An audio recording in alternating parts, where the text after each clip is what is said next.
Hello, my children. If you hear birds chirping, it's because I'm outside. I'm going to explain to you what our primary source project is going to look like over the assassination of President Lincoln. So it's going to get exciting.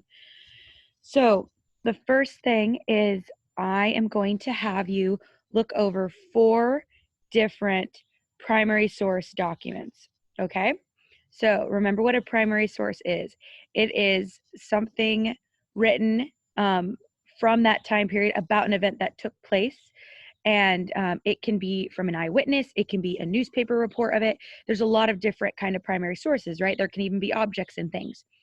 So I found 4 really good primary sources that touch base on people's reaction to President Lincoln's assassination.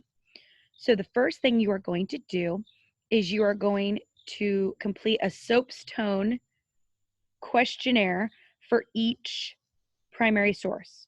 So you're not just going to do one for all 4, you are doing 4 different soapstones, okay? So what is a soapstone? I'm going to leave a link of this on PSL. If that link doesn't work for you, if it doesn't work for you or something, you can copy and paste the questions on a Word doc and fill it out yourself. So after you read that primary source, you're going to look and you're going to answer the following questions. Okay, so for S, what is the subject? What's the main topic going on? What are the general ideas? When you are answering these questions, I am completely fine if you do not answer in complete sentences. This is more breaking it down notes for you to better analyze that primary source. Then we go on to O, what is the occasion? What is the time, place, and setting of the piece? A, who is the audience? Who are they writing to, or who are they telling? To whom is the piece directed? P, what is the purpose? What are they saying? What's the reason the writer is speaking? S, who is the speaker? Who is the voice of the author? So you can say like the person's name, or if you know their occupation, you know their part in the historical event that they're writing about or they're referring to. You could say it was a cop the night of the assassination, or it was a person sitting in the audience of the play. You know what I mean? You can specify whatever information you can dig up from that piece. And then you have tone. What is the tone of the piece? What is the attitude? Is the person really shocked and scared that the president died? Is a person against Lincoln and saw it coming? Different things like that. Now, remember, you are creating, oh my goodness, this bird is up in my face. You are creating a soapstone for each primary source, okay? If you just turn one in, you will lose a lot of points on this project. And there's a reason why I'm giving you many days to work on this. So prove me right. It does not need to be in complete sentences, so that'll be nice for you, but you should still be able to do that, okay? On PSL, I am going to number the documents. I have a link showing you like the actual picture of the document, but some of the handwriting's hard to read, so I also typed up a transcript for the document. But there's 4 of them, so they're going to be numbered 1, 2, 3, 4, and you're going to go through them, and you are going to create a soapstone for each document. I know people are not going to listen to me, so please don't be that person. 1 for each document, okay? Now, what do you do after you've completed it, Miss Johnson?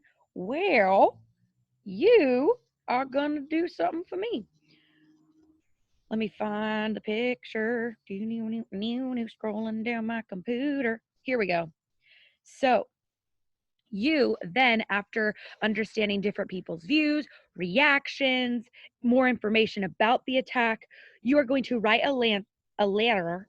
I can't speak. You're going to write a letter, and you are going to answer these following questions to help put you in a role, okay? So before you write the letter, make sure you go through these and know exactly what your opinion is going to be. It's a fictional kind of history in their shoes letter, okay? And you're going to kind of show me through this letter what you've learned about it and write from that person in that time settings historical view. So from what point of view do I write this letter? How old are you? Are you a boy or a girl? What state do you live in? Are you an adult? Are you a child? Things like that. I would probably stay near your age because that's all you know. Number 2, Did anyone in my family fight in the war on the Union or Confederate side? Maybe you want your dad to be a Union soldier, or maybe your brother's a Confederate soldier. Drama, add more to your story. How will my life change because of the assassination? So how are you affected by it? Remember, this is fictional, so get creative. And then to whom are you writing? What do you want to tell them? So are you writing to your mom? Are you writing to the newspaper? Who are you telling and recalling this assassination to? So these are just starter pieces. So you're going to use that to kind of help set the tone, but then you are writing an account of what you learned about of the assassination, but like a first person kind of narrative. Now, for this, it obviously needs to be in the format of a letter, right? Dear so and so, you will never guess what happened today. Number two, it needs to be historically accurate. You cannot say, I spent 10 hours on Fortnite and then on Twitter I found out Lincoln died. That doesn't make any sense. But my minimum for you is 10 complete sentences. You are going to address these 4 prompts in it, but then you are also going to successfully summarize Lincoln's assassination. Okay. Now, we don't have a lot of projects because obviously I'm trying to teach you through a computer, but this is mucho points. So number 1, analyze each document, make that soapstone for each of them. Number 2, answer these prompts and write a wonderful first person letter in that time setting, kind of explaining who you are and your relationship or what you are in history. And then number 2, to also summarize Lincoln's assassination. Now, I know this sounds like a doozy, but there's a reason Miss Johnson's giving you like a gajillion days to do this. Okay. So wow me with your writing skills. Please show me you know what a complete sentence is and rock on. I love you guys. Good job.